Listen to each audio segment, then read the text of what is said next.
Hey, what up everyone, this is MandoAllDay back with another video, and in this video I'll be doing a build guide for Magik. I'll be going over the artifacts I use, medallion insignia, as well as go over the powers, talents, and traits, the hero synergies, and at the very end show you my rotation and give you some tips and points as far as how I was able to pass Cosmic Trial without using any Affinity points.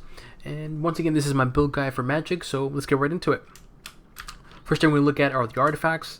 So the first artifact is Mole Man's staff. I'm using this for the attack speed increase, Buddha Strike rating increase, damage rating to summon powers, as well as summon ally health, duration, excuse me. This is a really good artifact for Magik because this is a hybrid. It's a range melee summon build that does mental damage. So again, this is really good because it increases the damage rating, summon powers, and attack speed as well too. So this is a really good artifact. Next is Book of Demonicas. I'm using this for the +3 to all attributes, as well as that when you use a basic power, you gain 30 damage rating for 3 seconds, stacks up to 25 times. Again, it's really good because my main spender, when I use a lot, is soul slashing. So having the +3 to all attributes is good, and having that damage rating increase and stacks up to 25 times is even better. Then I'm using Skull Avengers Medallion. I'm using this for the attack speed increase, the health increase, and not so much as the +1 strength. But I'm using this when you hit with a melee power, you increase your melee damage, and when you with a range power, you increase your range damage. But also when both procs are activated or effects, you gain +2 fighting, which is good because Magik is fighting and energy based, so having that extra proc of 2 fighting is good. Next is Crossbones Teaching Credentials. I'm using this for the critical hit rating, brutal shock rating, +3 energy, damage rating increase to melee powers and range powers. Again, really good for a hybrid build such as this, but also for the +3 energy because as I mentioned, she's fighting and energy based. And then I'm using Mayhem Demon Blood. I'm using this for the health increase, mental damage rating increase, but when you gain 10 stacks, you gain +1 fighting, +1 speed. Usually it's +2 speed and +2 fighting, but for this, in this case, it was just +1 fighting and speed. So one of the things I would definitely do is re-roll this artifact to gain that +2 fighting and speed. For legendary, I'm using Excalibur. I'm using this for the damage rating to melee powers, defense rating increase, and damage rating to melee powers. It's a decent artifact. I might switch it up to something else. I'm not too sure just yet, but for now I'm using this. So it's really good. As you can see, I didn't really have it fully maxed out legendary, but again, I'm not too sure if I'm going to keep this or not, but for now it'll do for now. For the Forge, 800 defense, and I have a blessing where I use dupe inspiration. I gain brutal strike rating increase, critical hit rating increase, health increase, damage rating to summon powers, 30 spirit increase, and defense rating increase. So overall, this is really good because it helps out Magik in all aspects of stats. Not a whole lot, but it does help out in all aspects of the stats, which again, to me, it's really good. For the ring, I'm using Bloodstone Demon Band. I'm using this for the mental damage rating increase, brutal strike rating, brutal damage rating increase, health increase, and move speed increase. Then for uniques, I'm using all of her uniques. As you can see here, these are all of Magik's uniques. For the costume, I am using Magik Modern Costume. Catalyst, I'm using, I have it to where I become invisible for 3 seconds when you use a medkit, gain 418 health when you hit. The damage rating to range powers increase, +3 energy, and the Cosmic grants me a damage shield equal to 50% of your maximum health when you use a medkit. Crafted affixes, critical damage rating as always.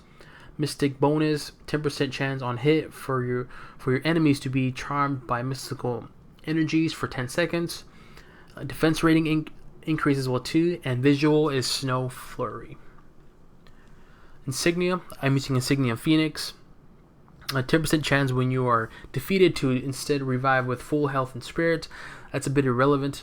It's a bit irrelevant to this, but I'm using this for the Aurora Phoenix. When you hit with the range power, you and your allies gain energy damage rating increase, mental damage rating increase, and +1 energy. Again, it's an okay Aurora. It's not the best, but I'm using this for the damage rating to melee powers and brutal damage rating. And for the pet, I have it to where I only have one thing, where it gains plus 3 energy. For team up, I'm using Magik as well too. Alright, for powers, top to bottom, left to right.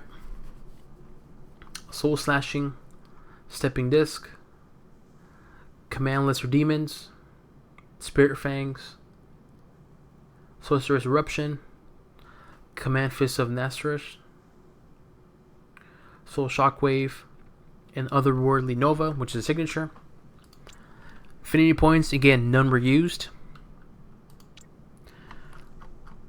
Powers, I'm using Cable for the critical rating multiplier, Dr. Doom for the signature power damage increase, Dr. Strange for the mental damage increase, Ghost Rider for the critical rating to mental powers increase,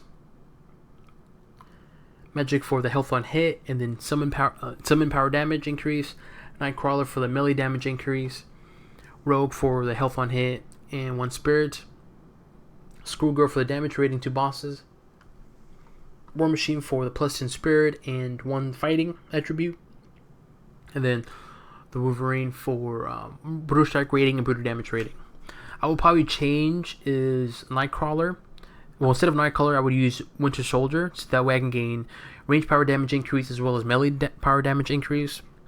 Because this is a hybrid of melee, range, and summon, so I would definitely change Nightcrawler to Winter Soldier.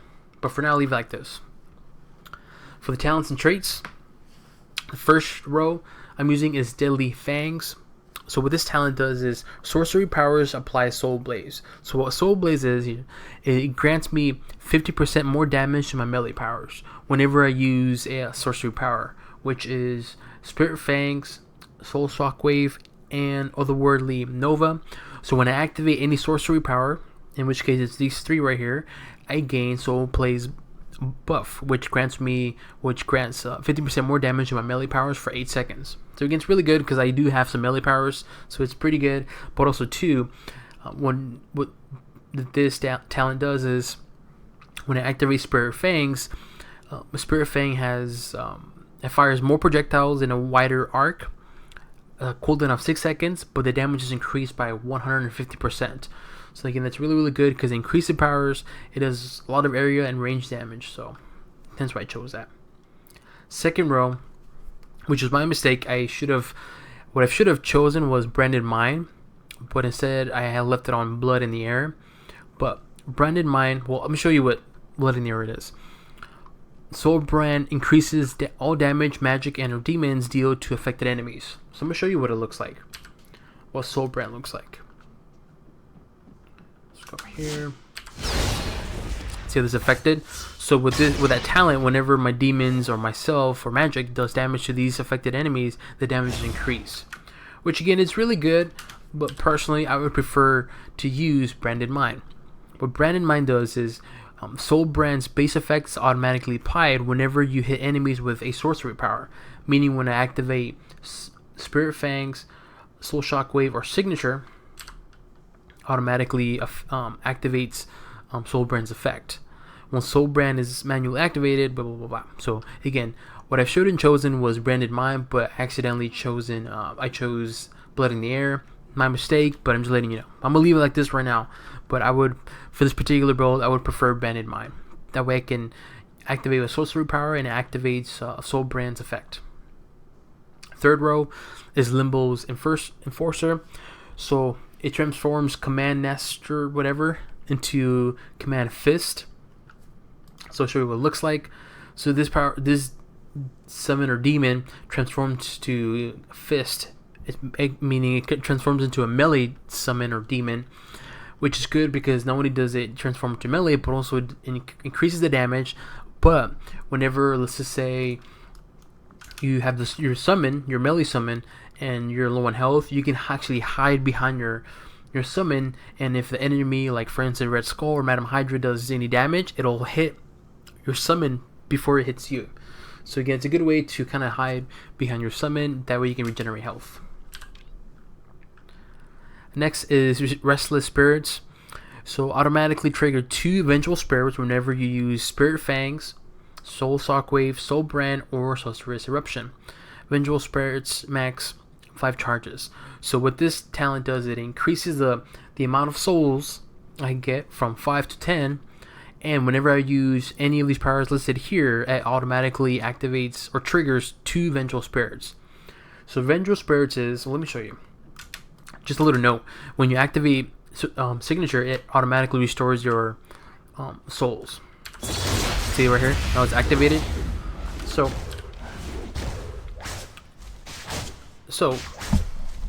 with what this does, what Restless Spirits does is, whenever you activate any of these powers listed here, it automatically activates Vengeful Spirits. It triggers 2 Vengeful Spirits. If they do any, think of it as like Summon Spirit that just does a little bit of damage. So right now I'm gonna activate Sorcerous Eruption, and you're gonna see some spirits, and you're gonna also notice it's gonna be reducing as well too. So here we go. Let's see if I can do it again. See the souls right here? I'll show you one more time. Hopefully you can get it. See the souls right here? That's what it does, and it automatically activates, and as you can see here, it's been reduced.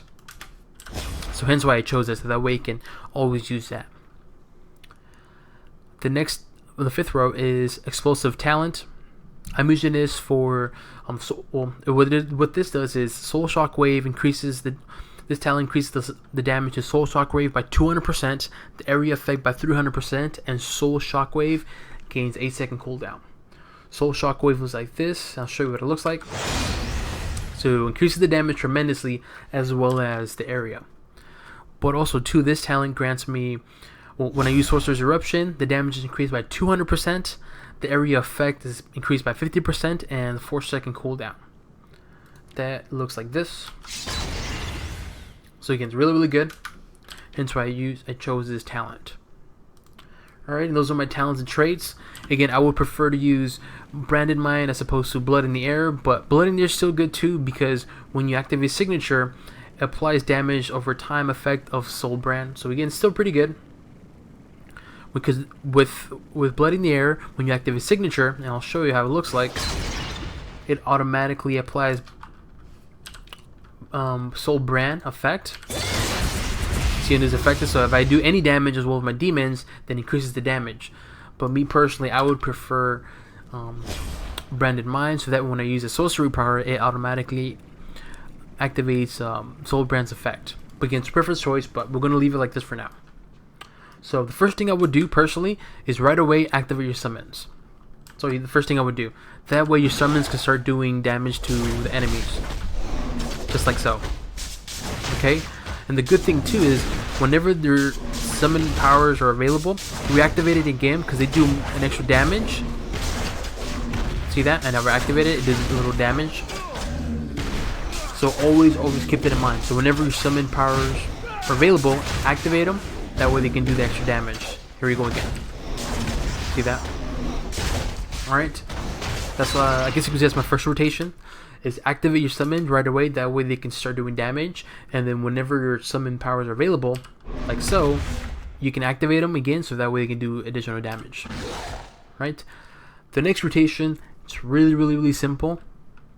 Activate Spirit Fangs, Soul Shockwave, Sorcerous Eruption, and then your main spender, Soul Slashing.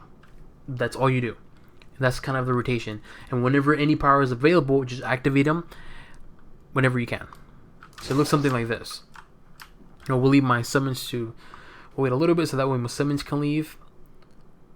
Come on. If not, we'll just do it. There we go. So again, it's very simple. Spirit Fangs, Soul Shockwave, and Sorcerous Eruption. And the good thing about these two right here is that they're your sorcery powers. And if you remember, this talent grants me 15% more damage to melee powers. So whenever I activate these two powers, as soon as I activate Sorcerous Eruption, the damage is increased by 15%. And when I use my main spender, which is Soul Slashing, the damage is increased by 15%. So it looks something like this.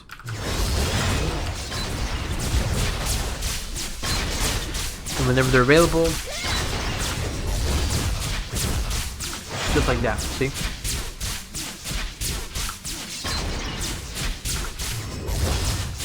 Just like that. And if you notice too, whenever I activate these powers, it uses up some souls as well too. So again, not only does it do damage for these powers, but also those souls do extra little damage as well too. Right? I guess you can say it's my second rotation. And then, so how does it look overall with everything? With, you know, rotation 1 and 2, very simple. Activate my summons, and then activate those. Then do my second rotation. So summons, and then second rotation, and then just start doing slash. Just keep doing this, and once your powers are available, then summon again, and just keep at it again. See that? Just like that. Now for the next portion, well, not next portion, I guess you could say it's not really a third rotation, but for when you activate signature, I would highly recommend activate it whenever you're in the middle of a lot of enemies, because signature power does a lot of damage and has a lot of range and area damage. And if I were, well, my advice would be activate it either in the center or an area where all the enemies can be affected by it. So right here, if this is a scenario like Cosmic Trial, and then I'm trying to fight here the enemies, and the enemies are like this, go in the center and activate signature. That way all the enemies can be affected, and just start doing your rotation again.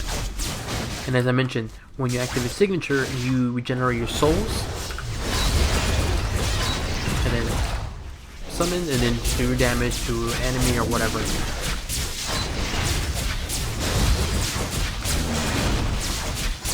And then cooldown powers, see, and that, just like that. And yeah, and that's it, you guys. This is my build guide for Magik. Again, very simple, very straightforward, not too complicating. I guess for some people it might be boring, but again, very simple rotation, or rotations I should say, that I was able to pass Cosmic Trial with this particular build. And yeah, this is my build guide for Magik. If you have any questions, leave it in the comment section below. Any requests for certain characters, leave it in the comment section below. If you want to be up to date with current videos or any new upcoming videos, please do subscribe to my channel. Not only does it help the channel grow, but also means a lot to me as well. And yeah, this is my build guide for Magik. Hopefully you guys enjoyed it. If this was helpful, leave it in the comment section below. And hopefully you enjoyed this video. Alrighty, on to the next one. Bye-bye.